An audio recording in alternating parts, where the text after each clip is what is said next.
नौकरी मिल जाती है। और बेटा आने वाला जो टाइम है बहुत ज़्यादा क्रूशियल होने वाला है, तो आप सभी को ये करना है कि पढ़ाई कीजिए, आप बेशक कीजिए, बुक्स पढ़िए, बुक की जो नॉलेज है वो सारा कुछ कीजिए, बट उसके साथ में आपको क्या करना है, आप सभी को एक स्किल सीखना है। क्या सीखना है? एक स्किल सीखते चलना है। जैसे आप में से कोई है उसको ड्राइविंग में इंटरेस्ट है, अच्छी ड्राइविंग कर सकता है, ड्राइविंग सीख लो। कोई ऐसा होगा जो कुकिंग अच्छी कर सकता है, वो सीख लो।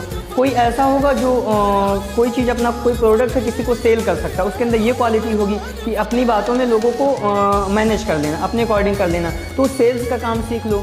कोई ऐसा है जिसको कंप्यूटर में इंटरेस्ट है, तो कंप्यूटर को कोई अच्छा वर्क सीख लो। कहने का मेरा मेन जो मोटिव है बेटा कि जो आने वाला टाइम है उसमें सभी को सरकारी जॉब्स नहीं मिलने वाली हैं, जो गवर्नमेंट जॉब की हम तैयारियां करते हैं, तो आप सभी एक स्किल सीख के चलिए।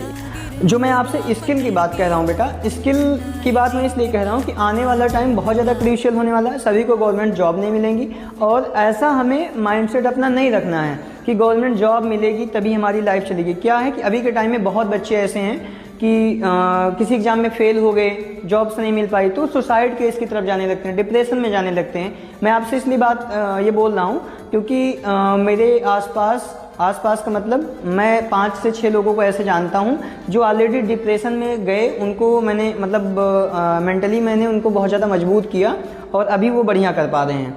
तो मैंने उनको उस क्रूशियल टाइम में उनका सपोर्ट किया है, और ये एक अपनी मेरी है क्वालिटी कि मैं थोड़ा सा लोगों को मोटिवेट कर पाता हूँ।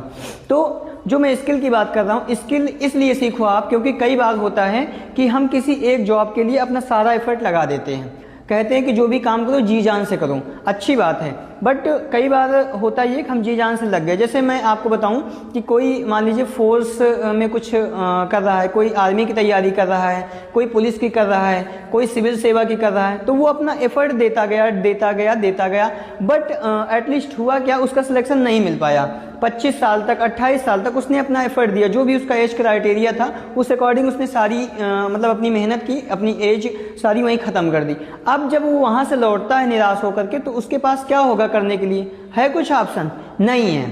तो हमें ऑप्शन भी हमेशा रेडी रखना है, यानी कि जो हमारा मेन टारगेट है, जो हमने गोल सेट कर रखा है, अगर मैं उसको अचीव कर पाता हूँ देन बेस्ट, अदरवाइज जो सेकंड ऑप्शन है मेरा मैं उसकी तरफ जाऊंगा। क्यों? क्योंकि लाइफ में अर्निंग बहुत ज़रूरी है।